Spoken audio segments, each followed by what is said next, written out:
Hello. Hello. All right. Well, it's very great to meet you. And I would just like to start off by asking my first question. Okay, just a little bit. I can introduce our talk show just for people who could watch us just on telephone. Just people can watch me. You are just on screen, so this will be just separate video. For beginning, I'm very pleased to be involved in discussion with American entomologist Nick Indelicato from Florida, USA, and I am Victor Fursov, entomologist, beekeeper teacher. This is my channel. Today we will be talking about entomology and science communication, about entomology science and about outreach activities in entomology and in science. Nick was very interesting person to send me special list of questions, such kind of intriguing questions about entomology and about my involvement in the science activities and outreach activities, because it was kind of maybe questionnaire from university, I guess so. But nevertheless, I read the list of questions. I was a little bit surprised, but I know what questions I need to answer. So I will be trying to express my emotions, my passion, my individual approach to science of entomology and to science communication in this stream. So, Nick, just introduce a little bit yourself, because we just had a very short contact, a little bit. Sure. Thank you. So I'm currently a student at the University of Florida studying entomology and medical entomology. And one of the courses that we're working on is science communication. And I found your videos and I was intrigued by them, so I wanted to reach out and hear a little bit about you. So thank you for agreeing for interview. Thank you for invitation, for this discussion, for this stream. Let's go on. Ask your questions, by the way. Or maybe All just, right. did you write all this list, or this list maybe you used something from internet, some intriguing questions?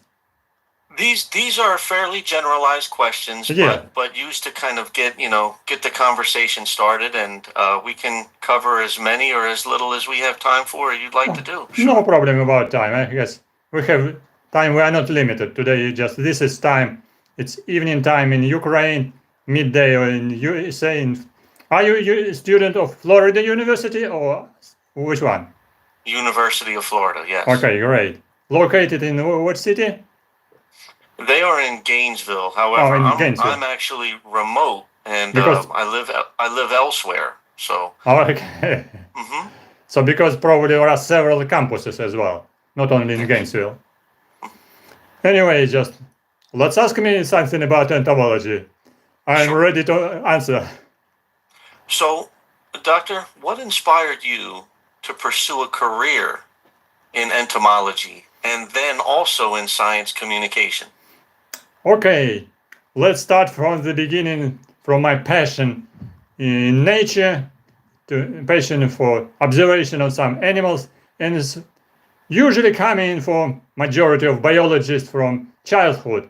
As a child, I was not involved in some activities with cars, with flowers, mostly with something like with small animals, with fish, with birds, and with insects. From my young childhood, I was really delighted to observe some bees, some solitary bees, I say colonies of them, to watch some honeybees and so on.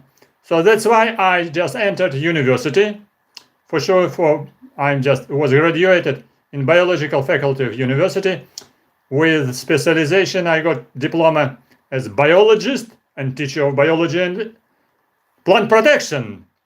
But I had two choices, either to go to be teacher or to go to the science.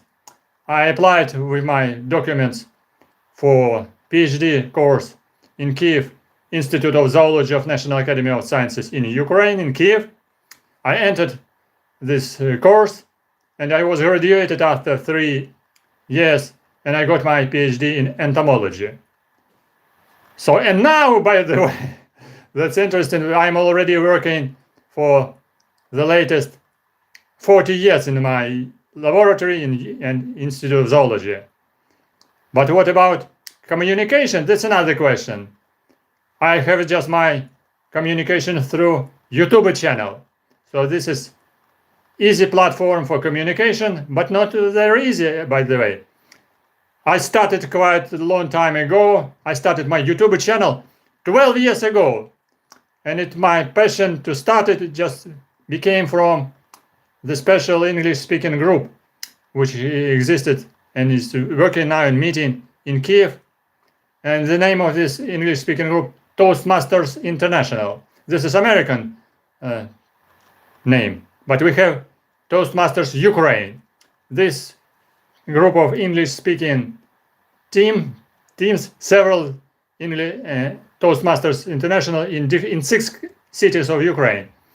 And most important idea in Toastmasters to develop public speaking skills in front of the audience, in front of your friends or unusual audience, like during the contest, during the competition, to win some levels of graduation in your public speaking skills from Toastmasters beginner, advanced, developed, and devoted Toastmaster to speak in front of audience easier, better, to develop some gestures, some visual aids, and speak English. They actually, in Ukraine, it's quite important. And for scientists, for biologists, for entomologists to speak English, it's obligation at the present moment.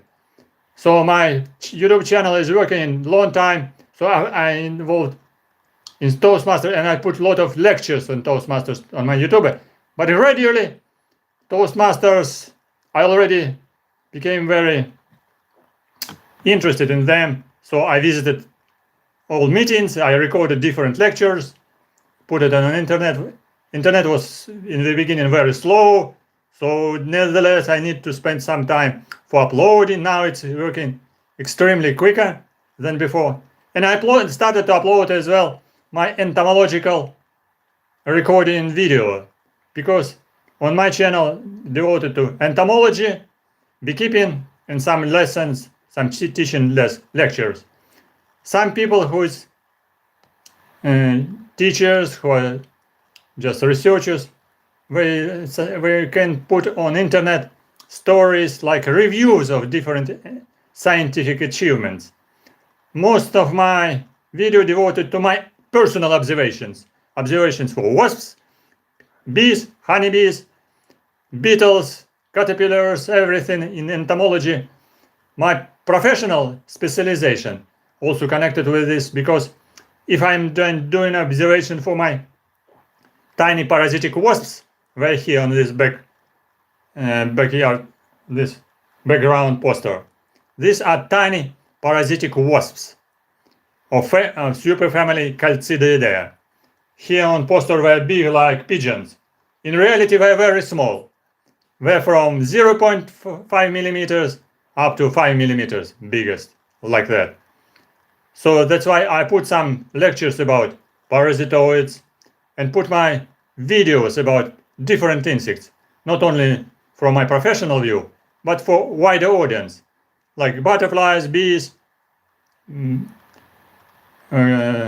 beetles, cicadas, everything else, just to enlarge audience on YouTube channel and to have communication with different people. So this is my kind of outreach activity on YouTube, which actually I was surprised attracted your attention, far away, just on another part of the globe. But this is YouTube channel, this is internet. We could try to use the opportunity for our mutual scientific and hobby communication between different countries and even different continents. Well, thank you, Doctor. That actually answered a couple of my questions here, so I'm going to jump to we're another just question. interrelated. Sure. So I guess my next question would be, what advice would you give to young professionals who want to get involved in entomology or science outreach, but may face limited resources or support? Good questions. This question is regarding to young entomologists, young students, which have different position actually, for sure. Maybe someone is a rich one, someone is just a normal position. This is not a question for Ukrainian students, because Ukrainian students usually they are usually fed by their parents, by the way. But nevertheless, what could kind of advice? Because as I realized in the United States, there are some different opportunities to receive some financial support from different resources. And most important part, if you are working with your supervisor, who is devoted person, devoted biologist, and who can share some of his experience about science, and also about some foundations who can support science. Because in the United States, I'm quite sure and absolutely sure, more opportunities to receive financial support for science.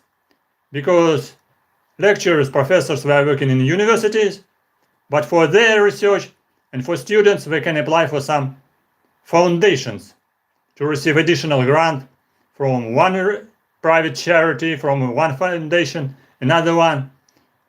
And most important, if you are a student or just someone is a student in university and searching some financial support, it needs to ask supervisor, ask another supervisor to receive a little bit more information about situation, local situation.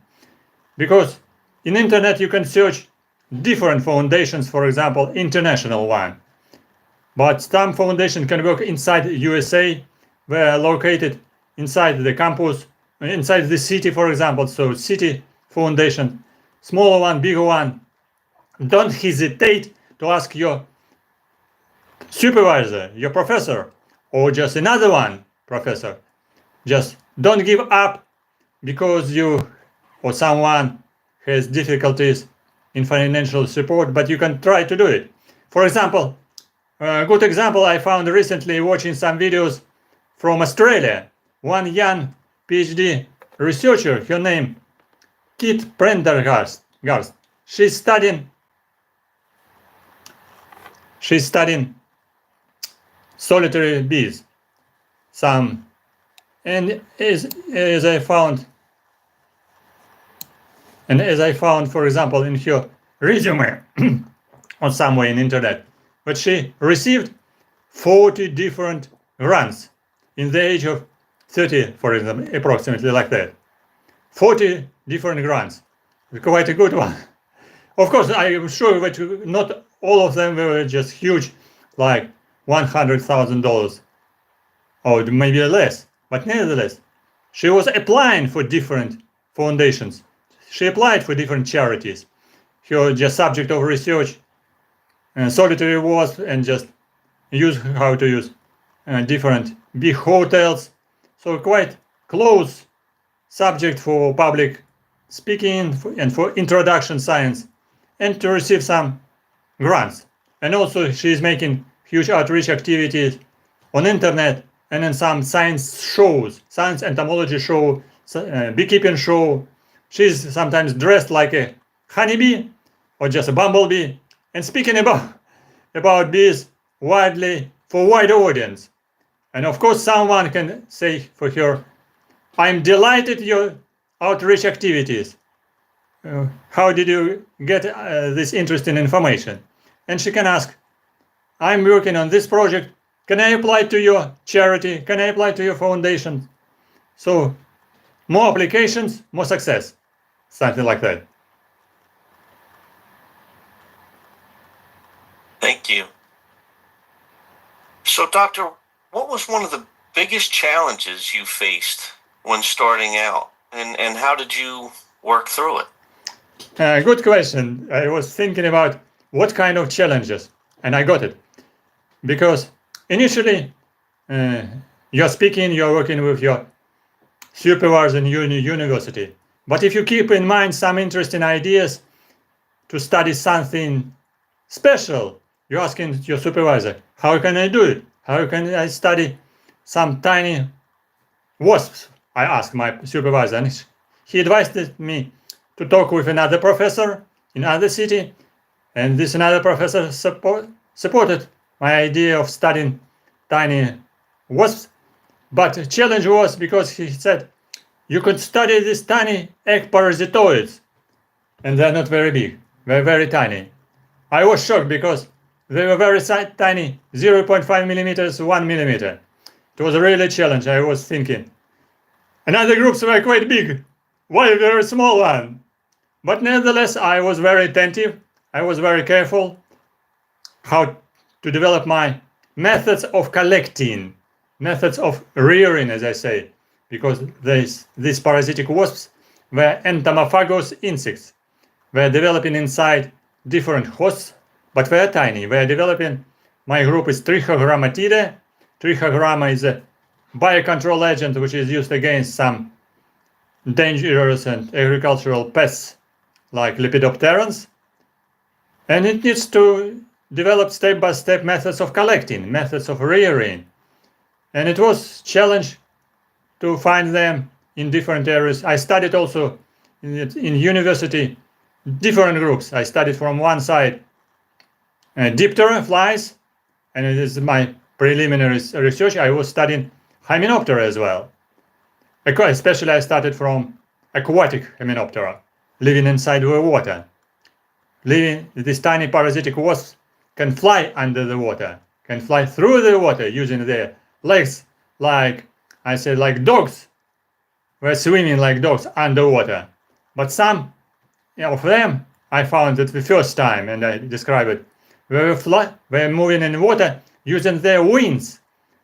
So they're like underwater boats. And I found some of them at the first time, and when I was a PhD student, with colleagues we described it as a new species. And step by step I developed some methodology how to collect them effectively. And so more insects were collecting for my PhD and during my professional career as well. So if you started to work with small insects, small biological objects like germs, they're very tiny, you cannot see it. But insects you can see at least, because we can use powerful microscope now, powerful video camera. So technology is developing and it's helpful. So even small insects can be studied with great attention, and a lot of interesting discoveries could be found in this tiny world of very, very small insects. From 0.5 millimeter and the big one like honeybees and bigger one. It's something like that. That actually tied into two of my other questions, which is terrific. And one was talking about integrated pest management, which you mentioned with the parasitoid wasps, which is great. The other was going to be how technology has assisted entomology, over the years. And I think the use of those, higher powered microscopes and things of that nature have assisted in that. Yes, for sure. I watched your list of questions. So what changed during this time in entomology? First of all, this is like a history. If I'm working just already 40 years, I can say for beginning, for example, I was receiving literature from libraries as a negatives, for photo negatives. So I printed myself some publications.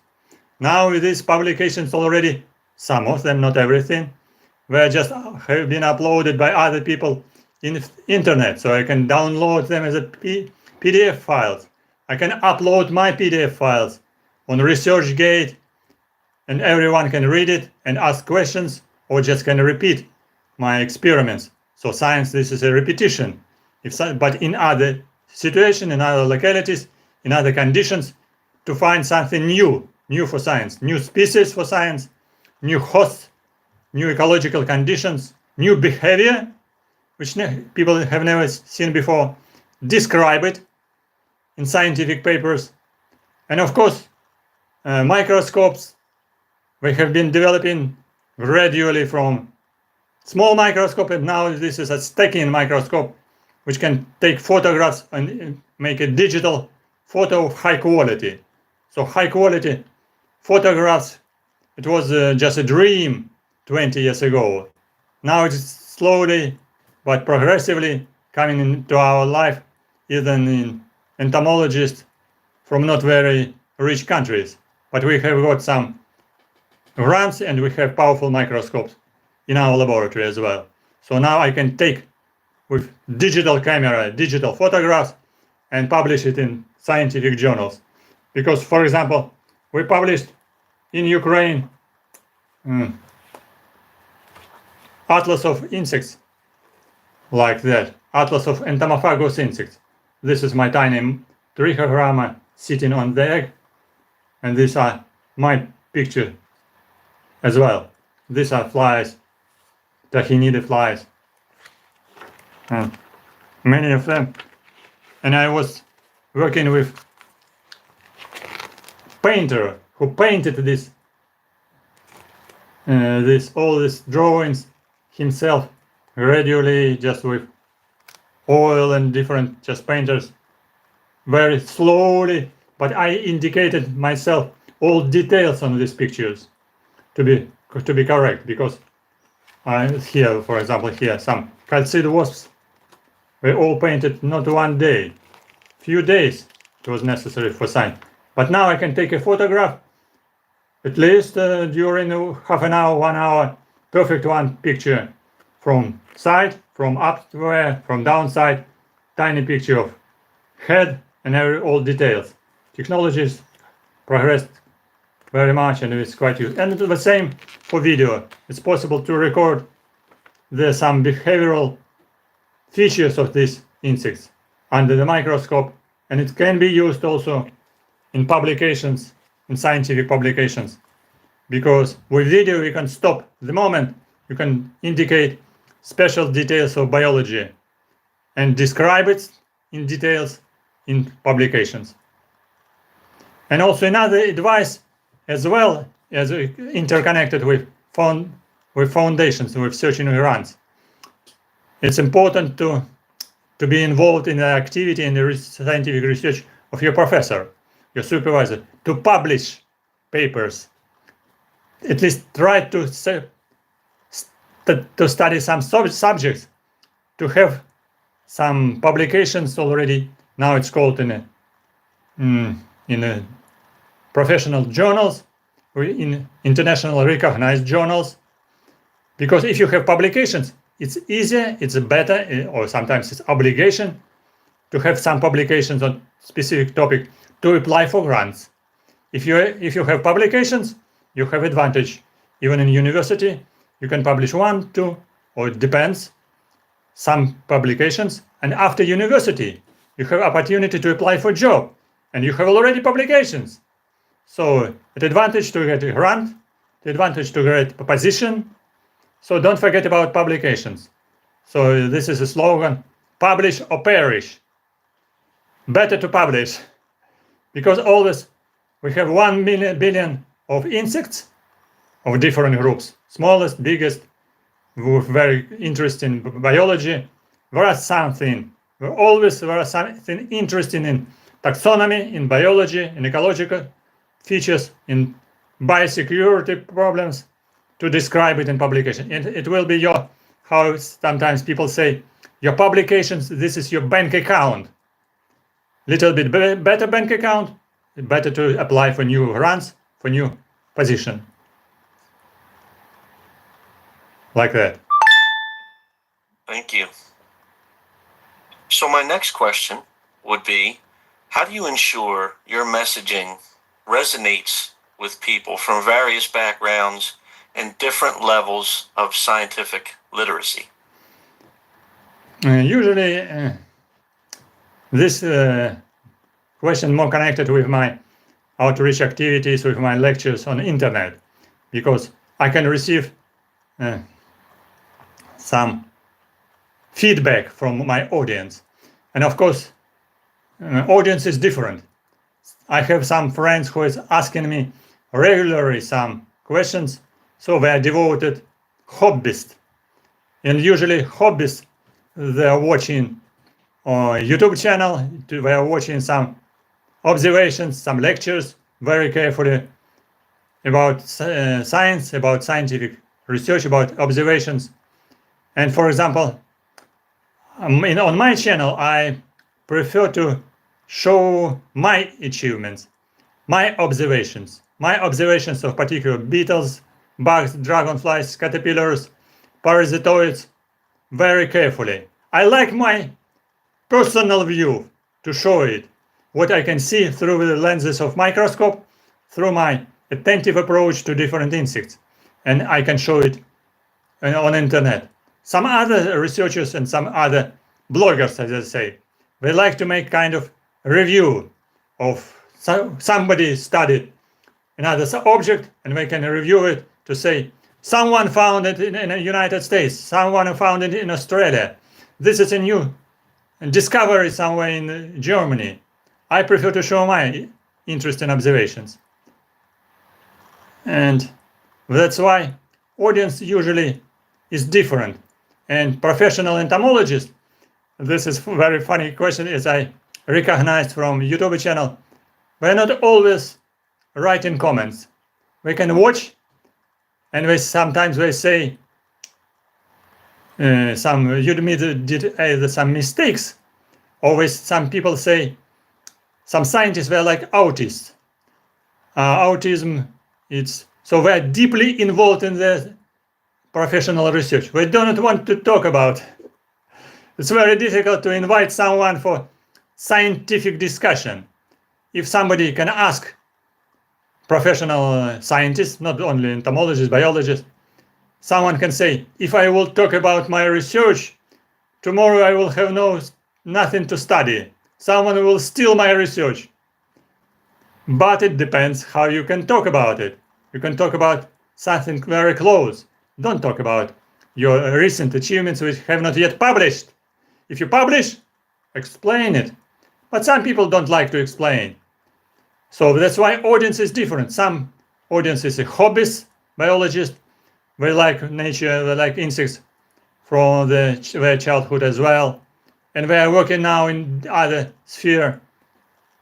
And so another people, just very ordinary people. So we can say sometimes, thank you for your interest in your lecture. Thank you for your interest in observation. I have never thought about it, but I can find it in my house.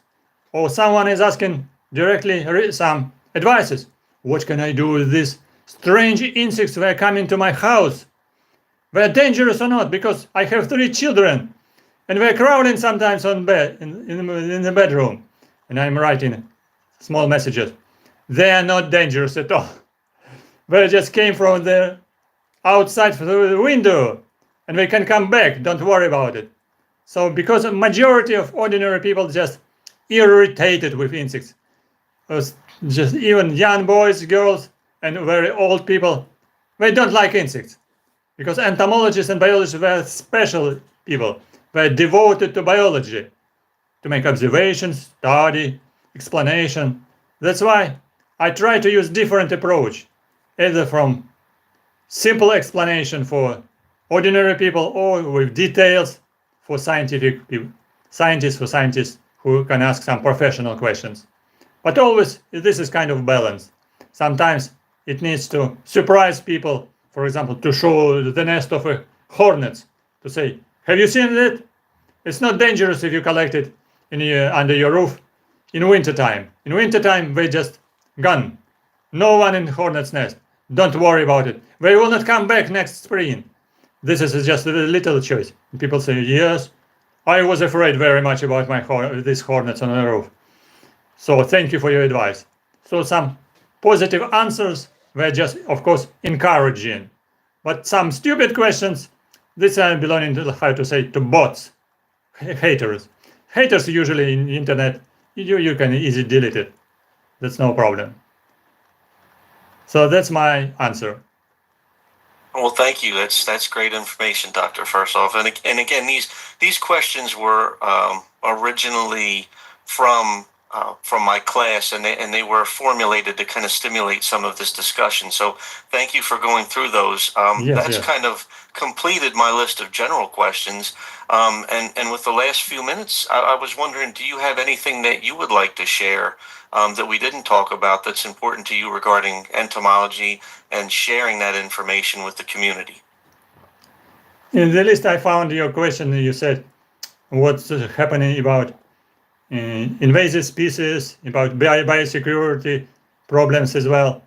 Yes, it's happening really, because, for example, when I started my career, I have seen some publications about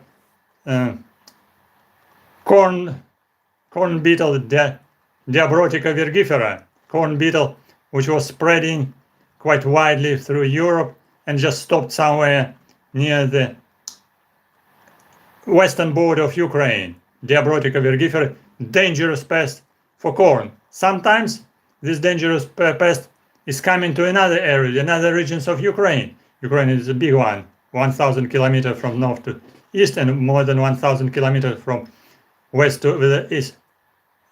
So, and it was suspected that this pest will come to all areas because corn is growing everywhere just in Ukraine. Sometimes this pest is coming, but not widely, surprisingly. So there are some limiting factors for that. But nevertheless, we can expect coming, and we have received some new pests like Buprestidae on some trees. These Buprestidae beetles came to Ukraine, to Kyiv and other cities. And we can expect more invasive species, which is important in Ukraine and USA as well. For example, it's well known now that two dangerous hornets, one killer hornet, this Vespa mandarina, and another one, small Asian hornet, Vespa velutina, came to USA. Vespa mandarina was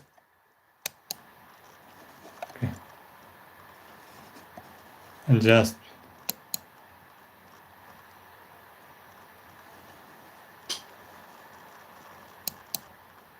we lost connection. Vespa mandarina was indicated was in western parts of USA, in Washington state, and Vespa velutina was found a couple of years ago in state of Georgia near Florida and Texas. Georgia, just northern part from Florida.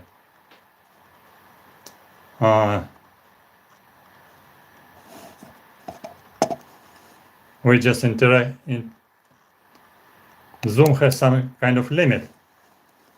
Actually, we can try to repeat it again.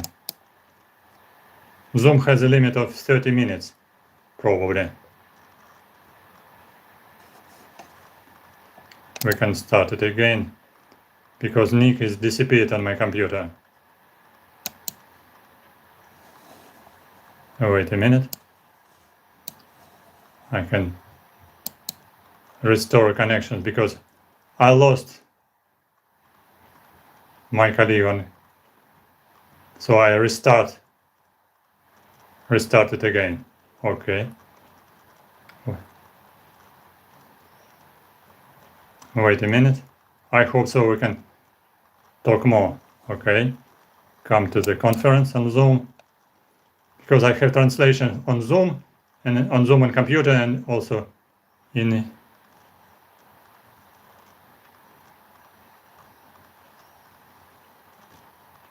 through my video camera on smartphone. Hello to Sherlock, hello to Andrew from France. And Nick disappeared, unfortunately. I can wait for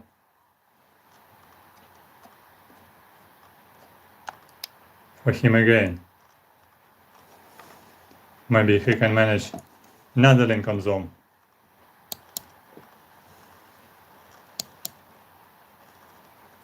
Just check it. No.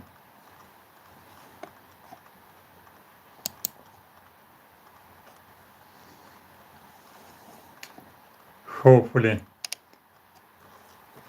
I didn't answer for all questions of Nick. He united some questions together to reduce their number. That's okay. So far, so good. Invasive species are important at the present moment in different countries. Some hornets came to USA. Vespa velutina and other hornets came to the southern countries of Europe. Vespa velutina covered all territories in France, how some people say. Now you can find small Asian hornet on each square kilometer in France. Big surprise. And Vespa velutina is spreading through Europe. Want to come to United Kingdom, and more than 500 specimens have been collected in different traps on islands between France and United Kingdom. And some of them were coming to mainland of Britain. So there are some quarantine measures, how to find, how to check, how to delete all these nests of Vespa velutina in UK. And so also there is a threat of distribution Vespa velutina, small Asian hornet, in other countries. Now half of Germany is with Vespa velutina. Maybe this species can come to another countries to the east from, all right, Nick wrote something.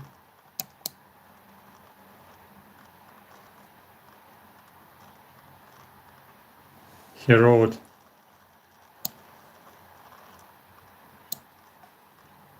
rejoin. Yes, we can rejoin it. That's fine.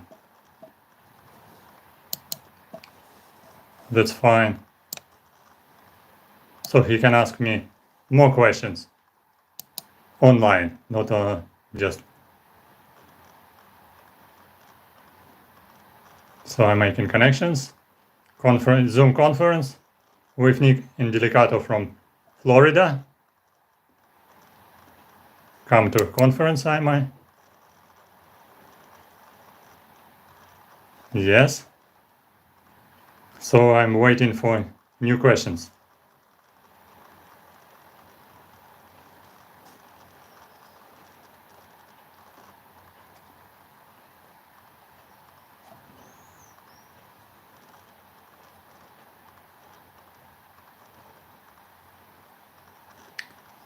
All right.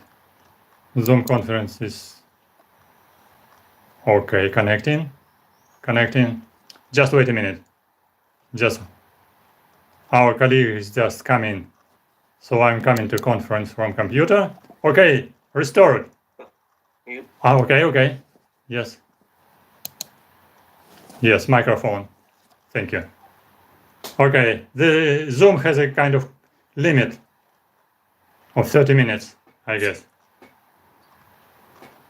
Yeah, I guess somehow it timed out. I thought we had more time, so my apologies. No problem. That's very normal. I think I lost the conversation, and you were talking about the invasive hornets. Yes. Invasive species. Invasive hornets came not only to Europe, but also came a couple of years ago to United States. This meeting is being recorded. Fine. Washington State on the western border of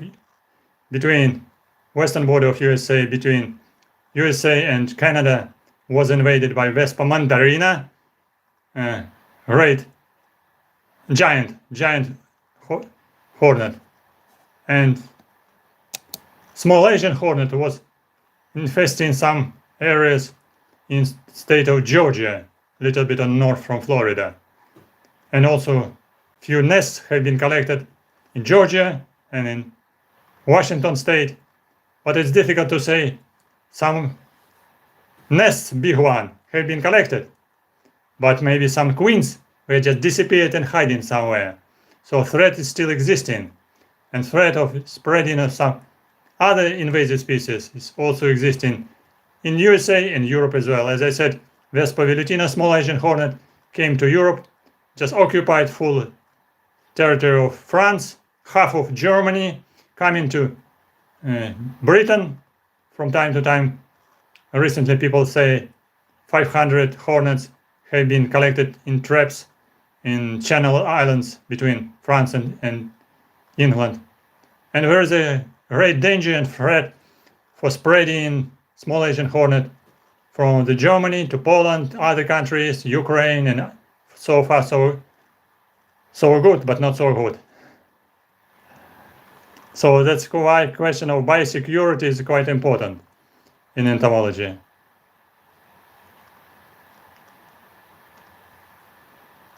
So, would you say that that has a lot to do with the impacts of globalization and how mobile we've become as a global society? Yes, it's interconnected with the global activities of human everywhere, just because of transportation system is very fast, very quick. Some hornets can travel 1,000 miles on airplane and just come out of airplane, because insects quite small one.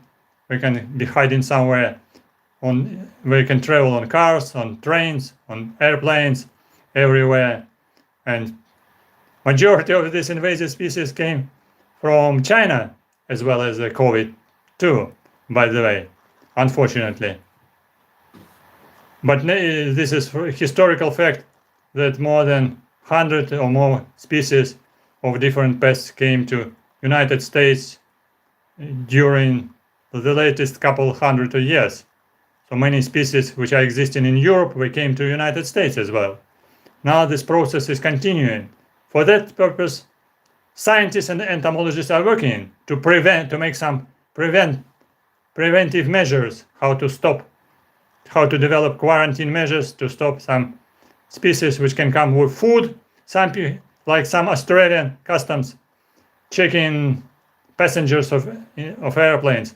Everyone from China, from Indonesia, from Philippines coming with food to Australia. So Australian customs must be, and they are very careful to stop their entrance with food and possibly with animals, tiny insects, mites, and so other creatures. So we destroy all food which we can find, but we cannot find everything maybe. So that's why even Australia was one country where this honeybee mite, varroa, has not been spread. But a couple of years ago, last year, varroa was already discovered in Australia as well. Not yet came to New Zealand, at least. So globalization is a problem. So I'll go back to where we left off. So I've asked most of the questions that I've had here, and then your answers have been tied into some of the other questions I had. Okay. Is there anything that caught your interest with these questions that you'd like to elaborate on, or to let folks know about entomology and science communication that you feel are important?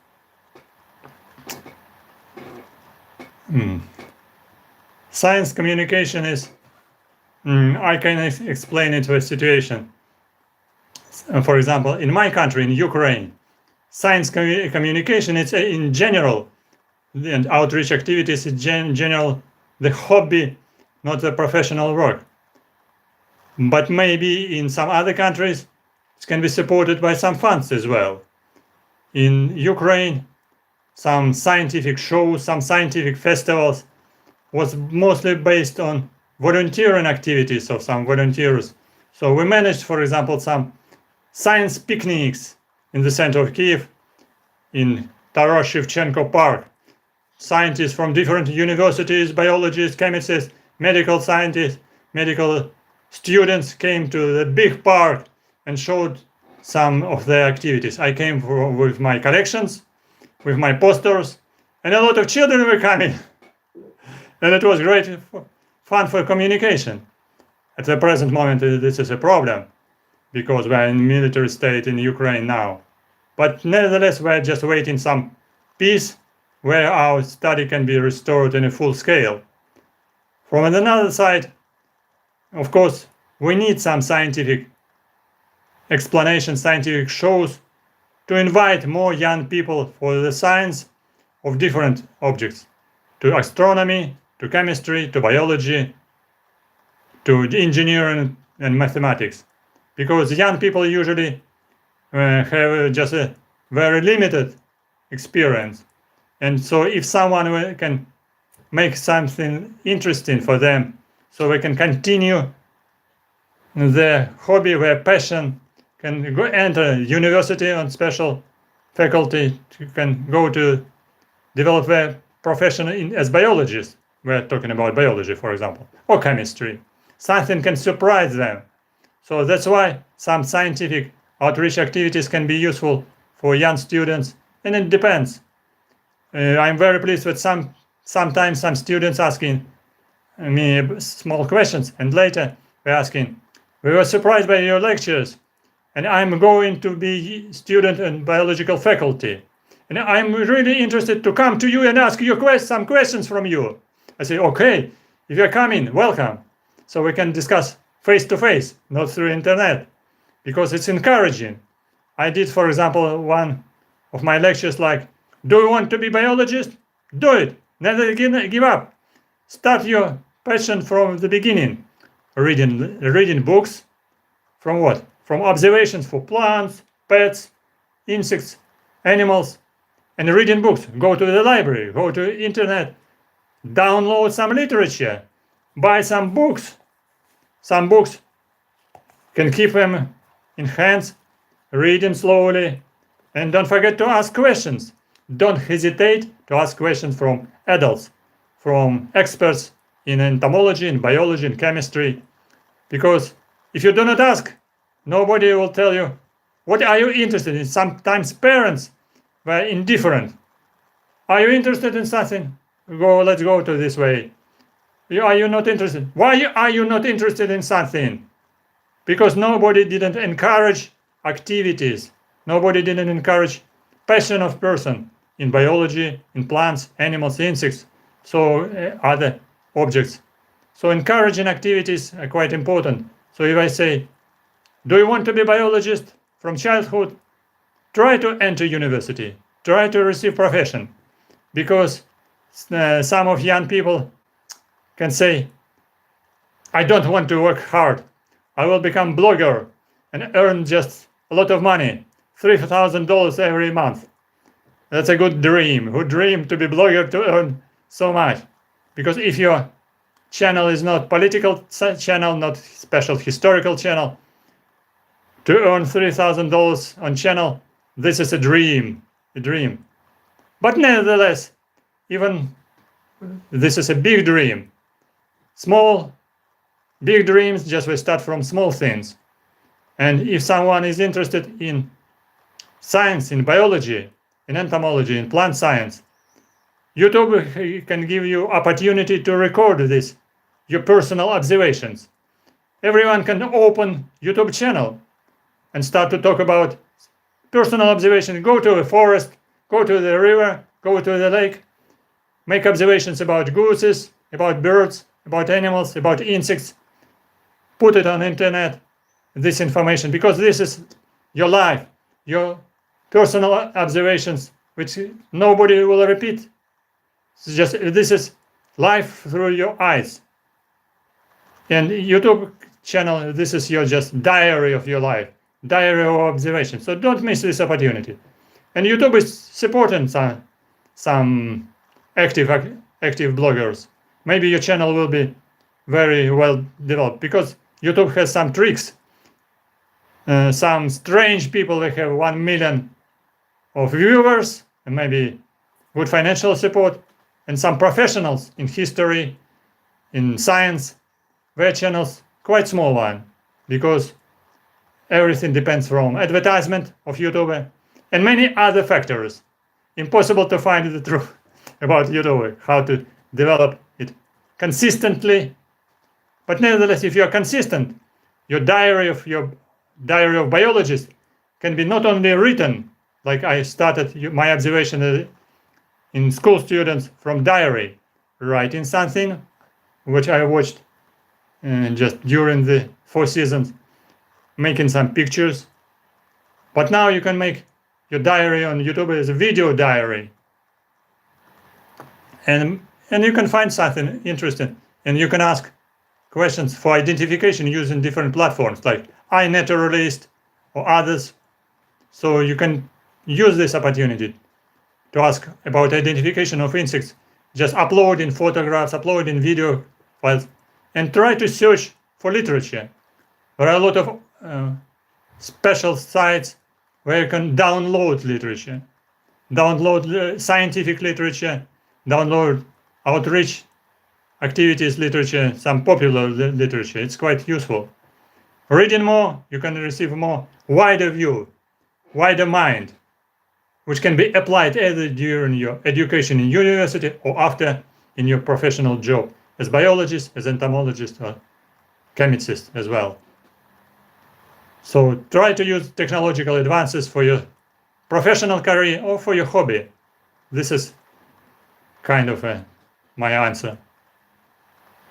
I love what you said about kind of documenting your experiences, you know, from your point of view and sharing your entomological experience with everyone.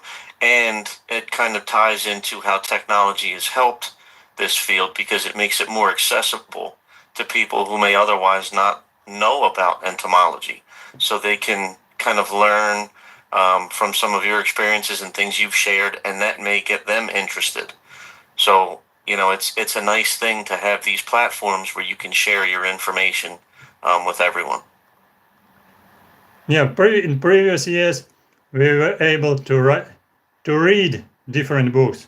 Now we can watch video books. We can listen to audio stories, professional stories, hobby stories. You can select what you want, what you can read, what you can see on internet.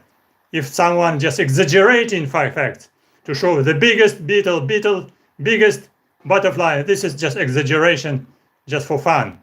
But some people making very careful observation because some people have very developed video camera, big one, and some photographers will have big cameras and can record something very carefully, even more careful than professionals, because professionals we have usually, as I said, narrow view on their subject. Someone on plant protection, someone in taxonomy, someone in ecology, and sometimes it's not interacted. But for people with wider mind, it's quite important to interact it, to show that behavioral features are connected with taxonomy, connected with environment, with ecology, and so forth. So good. And use technological opportunities. We can start from even not the biggest camera, but with very small portable camera. But you can, if you're an inventor, you can make here lenses, big one, you can make good magnification. Now it's even possible to make video streams with some photo lenses directly from the nature, sending just pictures, sending information directly to internet. And it gives some opportunities to find interesting biological features because it can be observed for a long time. And insects were just interesting artists. We usually show something for a short period. If you are watching for insects under a microscope and your insects are crawling inside petri dish, we will do it very quickly, just 1 minute, and we're just parasitizing the host. But you can see what we parasitized: egg, larva, pupa. Then you can just make special micro slides for microscopic study. You can check the egg, larva, pupa. You can take off the larva of this parasitoid, put it under a microscope, and see it under the powerful microscope how larva is developing. And this is new because nobody didn't do it before. This is new for science, and it can be published. So this is very important to use different opportunities to record behavioral how insects interacting even inside petri dish. No non-choice experiments, of course, but in the nature it's difficult to repeat because insects are moving, but inside petri dish we have limited space, but you can reintroduce the environment. Put here plant, put here host, and fortunately insect, the female, will be crowding around the host and will making something strange, making position, making oviposition, making just parasitization. And it can be pictures, photographs can be taken immediately, and it can be published for wide audience to surprise them, to make first discovery for this genus, for this species, for this family, because many insects biology is unknown because they are small, because they are flying like plankton somewhere, like plankton. Even big beetles were flying very quickly. What can I say about this tiny parasitic wasp and other insects? They're just plankton or they're crawling somewhere underneath the ground. It's difficult to observe, but in laboratory we can make a repetition of experiment. We can receive, if we can found biology and behavior once, next season you can repeat it, because this behavior was very short time, just only 1 minute, only 5 minutes. Next time, maybe you can find the same insect only next year. Or maybe you are lucky you found, and you're interested in insect, and interested in plant, interested in host, and you recorded it, the full biological features, and it will be good material for publication. Check library, nobody didn't describe it. So you will be inventor, you will make your discovery. And also one interesting point, as I said, for example, in our community, many people say scientists, not many people, but this is like an obvious situation that eventually students must learn English. Because English, this is international language for communication, for interaction, for application for international grants, for visits, for fellowships, for scholarships, but even for your student, for your audience, for English-speaking audience in America, in United Kingdom, it's quite important to study other foreign language, because US students were familiar with some travels. We can go for holidays to Virginia Islands, or maybe to go to scientific research to Costa Rica, to Brazil, to Colombia, where you need to speak either Spanish or Portuguese in Brazil. And it also huge links with people, to talk with them, to ask them, and it's helpful for scientific expedition. So entomologists, biologists, zoologists need to have some strong skills for field research of scientific expeditions, how to manage some traps, light traps, yellow pen traps, sweeping by net, or different other methods, special traps for coleoptera, for diptera. And language is an important tool for interconnection with people, who will be very helpful, and maybe literature as well can be very useful. Literature in German language, in French language, and also quite important for students, the kind of advice for people from Eastern Europe and from the United States, the same. To visit another country during your study in university. There are some programs for links with another universities. USA universities were interlinked with some universities in Europe. Europe, visit other countries, visit other ecological conditions. It also enlarges your view on nature, on people. It's open your mind how do people interact, and it not only developing passion for your object of study, but also it's developing view on the society, on the community, on the scientific community, on scientific teams. And of course, it's opening view on some political situations. For example, as I say about foreign countries, I like my story. I just found it in my memory. For example, I was studying my objects in Natural History Museum in London quite a long time ago. But nevertheless, I visited it already several times. And always I say for young people, you know, when I'm coming to blue carpet of Heathrow Airport in London, I'm making first step on blue carpet of airport. Airport is covered with blue soft carpet. This is my first step from totalitarianism to democracy, you know.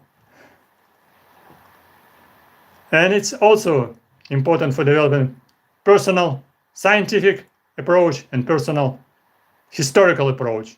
And in this time of globalization in the time of this huge war which is going to be in Ukraine.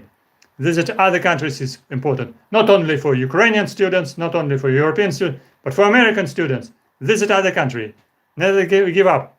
Try to study science, people, history, and it will be helpful in your life. And language. Some very important words, Dr. Fursov. Thank you very much. Is there anything else you would like to say to any entomology students here in the States before we close out?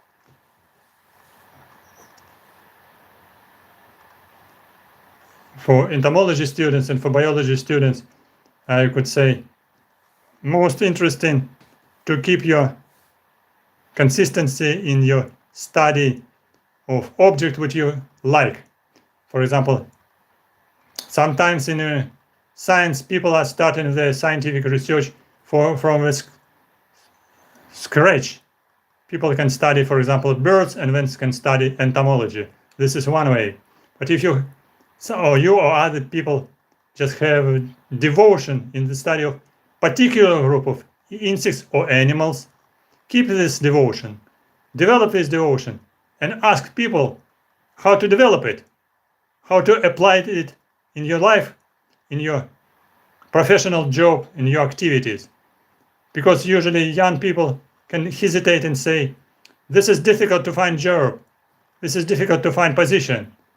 But if you have devotion, if you have ideas what you want to study, and you do your study with pleasure, science in general, difficult to say. This is always personal. Science, this is object which is studied by devoted people who likes science, like discoveries, and like the object of study. Surprisingly, but devoted scientists like very small animals, very small scientific creatures, and very tiny discoveries can be big discovery in biology, in behavior, in morphology, in systematics, and these your discoveries should be published.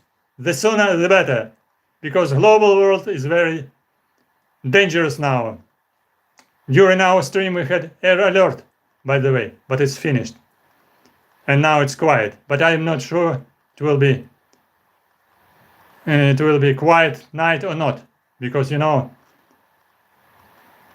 I say a few words about Ukraine. I'm doing my video streams even during this situation of war in Ukraine. Just I hope some of my video can help some people to relax a little bit in the dangerous world, and also can enlarge your scientific approach, can improve the approach to the science, approach to the insects and some small creatures. Because not only full-scale war, this is a problem in Ukraine, but communication with people is very important. And some people can be passionate about biology, but other people can be passionate in helping Ukraine. And for example, after some of my streams, I was persistent to surprise some of my viewers, which asked me, we want to send some help to Ukraine. Do you know the addresses? And I said, by the way, I don't know too many addresses, but I know some few scientists whom I trust. They're trustworthy people who will spend your support directly for the help of children, to refugees, and to restoration of some cities and some situations. And people send this money. I said, okay, thank you very much. I'm very pleased with some of my scientific videos help maybe to improve a little bit situation in Ukraine. Maybe not in a military way, but in some help for ordinary people. So let's say, hope for peace, hope for science, and keep in touch.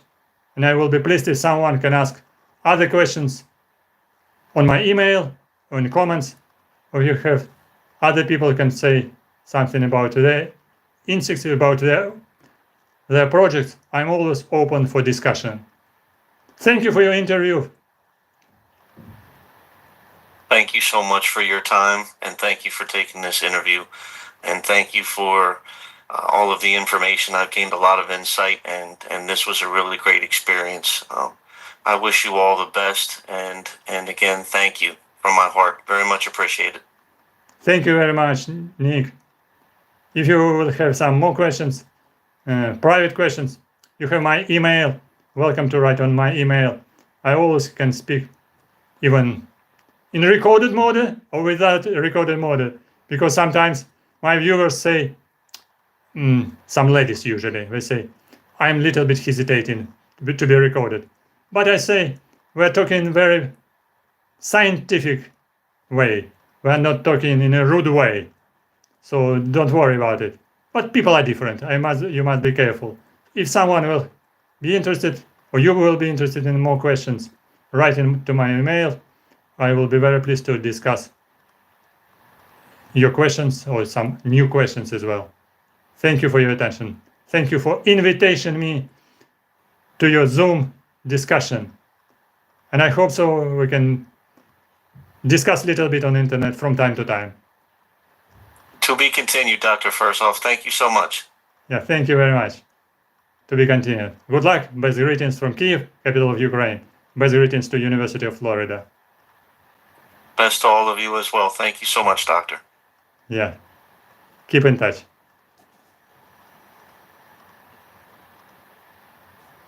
So The recording has stopped. conference has been completed. Yes. Now I can read a little bit carefully some questions. Sorry that I didn't answer questions because I'm recording this video on computer and on internet through my smartphone. I noticed some people join us and ask some questions. So now, say Flabby asking, I set up a wasp feeding saloon, and all the wasps go to this sugar water, but one in particular still keeps haunting me for my cider. Yes, that's quite funny, usually to feed insects. If you collected some insects in a jar and container, very important to give them a little bit water or sugary liquid or honey liquid to feed them. Otherwise, insects are thirsty, hungry, and will die very quickly. So your observation will be very short, couple hours, and all insects will die because of humidity, because of heat in container. Be careful with observations. For instance, don't put them just on direct sunlight or on direct lamplight. Insects are very, very fragile creatures, can die very quickly. In petri dish and even in a big container.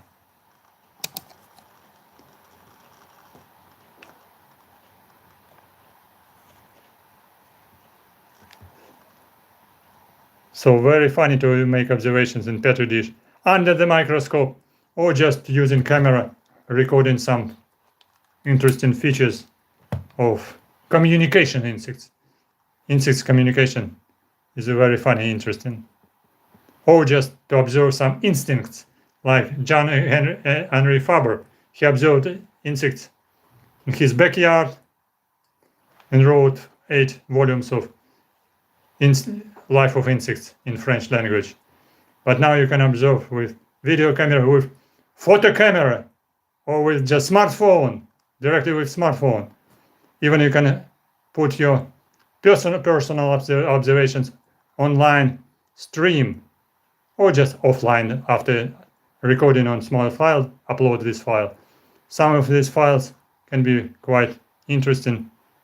And you can also use some traps to collect insects, even small one, in yellow petri dish, in Meraki trap, in Malays traps, and observe them under the microscope. Take photographs under the microscope as well. Some discoveries can be done even by hobbyists.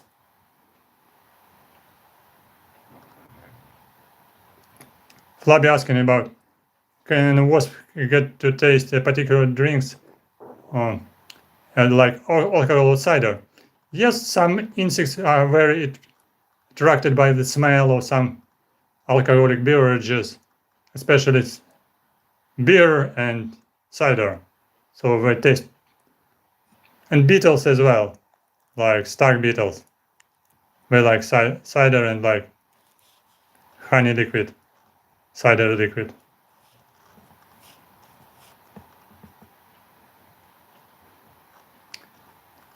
Flavia is telling, wasps are so fascinating to watch. They fight if they fight with each other. With the wasp, I have set up another freezing zone of them, another feeding zone. Yes, communication of social wasps, quite interesting, and communication and instincts, behavior of some solitary wasp is very interesting. How they collect, how they parasitize their host, solitary wasp, I mean.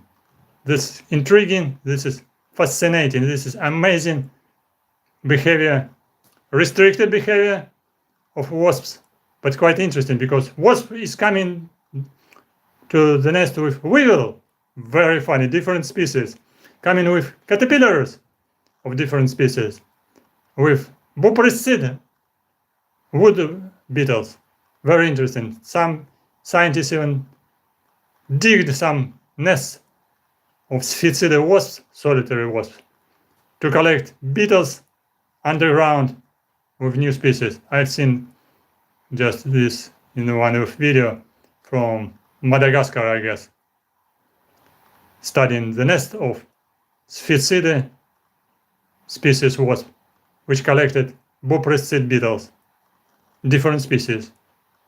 So behavioral features are very interesting for many species, solitary and social one as well. Would like an observation, Flabby. Thank you everyone for who is watching us, who watched this discussion.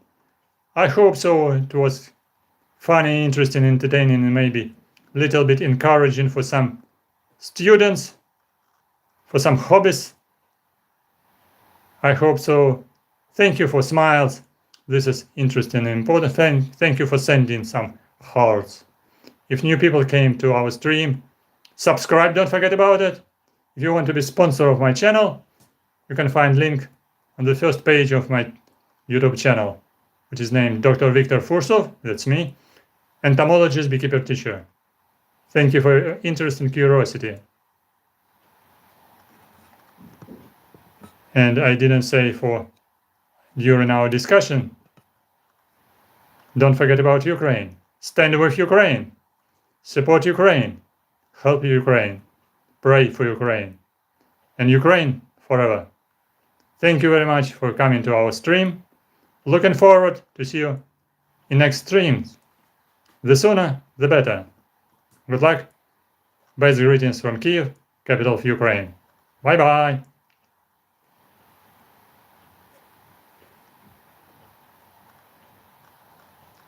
New stream is coming, maybe tomorrow, maybe after tomorrow, on this weekend, maybe on Sunday. Good luck.